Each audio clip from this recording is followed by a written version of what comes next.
Okay, so I want to share a little bit of a lesson that we've done in the dojo this week about shime. So shime is quite a deep topic to cover. I don't want to go too deep today, just looking at probably those intermediate Q levels kind of explanation. So at the most basic level, one of the first things we want to do is look at just aligning the posture. So you've got your ears, shoulders, hips lined up. Easy way to do that is just quick lift up onto the toes and drop. And as you drop, just being mindful of where your balance is. If you're a little bit back, you kind of feel the balance goes back. If you're a little bit forward, you go forward. So just want to keep that alignment happening there. And from after that alignment, then we want to look at especially at the alignment of the pelvis. So if you go roll the pelvis under, roll the pelvis back, I want to find where's that middle point, that neutral position to start. So I need the alignment of the posture, the alignment of the pelvis, before you can even worry about trying to create shime or the correct muscle tension, which is probably the most simple explanation. So once we get to there, then if we start just in a feet apart position, or maybe even uchi hachidachi, the feeling that we want to try to create is with the feet. If we anchor the big toes and let the feet kind of squeeze in. In the process of doing that, you find the muscles on the inside of the thighs will activate, and the glute will activate. So those muscles in particular. So the feeling of pulling in and up will be the kind of feeling. At the same time, we want to balance that with the sinking of the weight. So there's a slight bend in the knees, the sinking of the weight. So you don't want to let the body lift up. You want to balance that with the coming down at the same time, so there's no movement. As you're getting that feeling of the feet wanting to squeeze, there's a feeling of that happening, but you don't actually want to let the feet do that. So I want to do that to the point where you feel the joints starting to stabilise, especially the knees. So if there's a lot of movement in the knees, you probably haven't gone enough. So you want to go just enough so it starts to stabilise those joints and takes out any wobbles out of the body. So that's step one. As we start to go into a moving context, so if we're starting from Seisandachi here, let's say I'll just go on the line here, got one for each side. You've got that feeling of the squeezing in as you step. Then as you go, if you've got that little bit of a feel, it'll help launch into the step. So I want to use that shime to launch or to initiate the step. And then, so you've initiated the step, and then you're also using the shime again, so you're creating that base, getting that feeling of it all coming in, pulling together, and then that in turn launches the top part of the body. So when we punch, we want to try to avoid punching with the arms, but instead take the time to set the base, use the shime in the lower body, and then launch.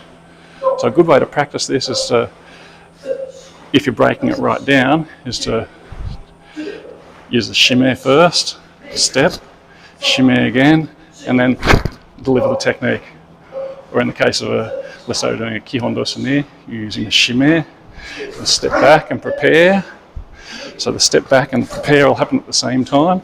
You've got the shime happening again in the base, and using that to block. So some of the things that you typically see with that, just some indicators to look out for, is so shime, I like to refer to this as correct muscle tension. So I want to create tension rather than tightness. A tension will help accelerate your technique. It'll help make you faster. So it'll initiate the step faster, it'll initiate the technique faster. If everything goes tight, then that slows things down. So we don't want to be tight, we want to use tension. Part of the way to think about that is all of your muscles work in pairs. So for example, you've got your bicep. When that contracts, the arm bends. When the tricep works, when that contracts, the arm extends. If you get both the bicep and the tricep working together, both contracting at the same time, it doesn't move anywhere. That's tightness. We want to avoid tightness, create as much relaxation as we can, especially in the upper body. Even in the lower body, you might, when you're first developing this, you might be trying really hard and get tight. Over time, over time it should feel quite relaxed, but it'll still allow you to accelerate into the technique. This is what we want to aim for with shimmy. So that's I guess a little bit of a lesson, and this is something that you can apply.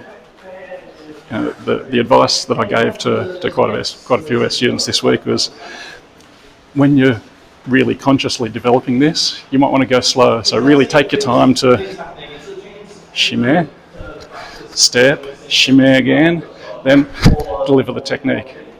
Over time, as you've been doing this for a little bit while, you'll start to reduce the time. So you're still doing those same steps. You're using the shimmy, the stepping, using the shimmy and punching, but the time between the shimmy and the technique, or the shimmy and the step, will be reduced, until eventually it gets to the point where it almost looks like they're happening at the same time. The step and the punch almost look together. But what you find is, if the power starts to decrease, or if the acceleration starts to decrease, it's time to go back and slow down again. So always going from that, starting slow and going faster. So big to small. In this case, it's a case of going a big time gap, and over time reducing it down to a small time gap between those things. And want to continue to go through that evolution over time.